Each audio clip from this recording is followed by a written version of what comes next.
la carrière de Johnny Hallyday aurait pu prendre un tournant dramatique au milieu des années 1960. En effet, alors qu'il vient de devenir papa de David Hallyday, le taulier fait une tentative de suicide.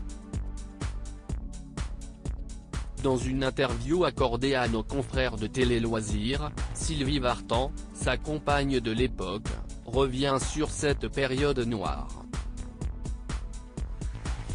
C'était volcanique entre nous, nous n'étions pas des moutons sages, chacun avait son caractère, dévoile la chanteuse. Elle poursuit, à ce moment-là, j'avais voulu divorcer, je ne voyais pas mon avenir de manière très rose et j'étais retourné vivre chez mes parents.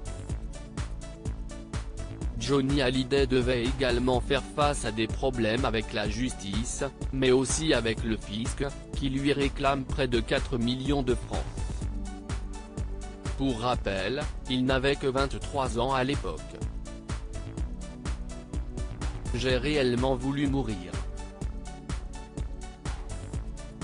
Ce n'était pas un faux suicide, une tentative piteuse et désespérée.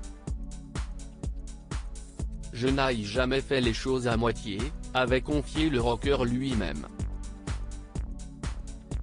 Dans le documentaire Johnny Hallyday, la France rock'n'roll, levait un peu plus le voile sur les raisons qui l'ont poussé à tenter de se suicider, j'étais déprimé à cette époque-là.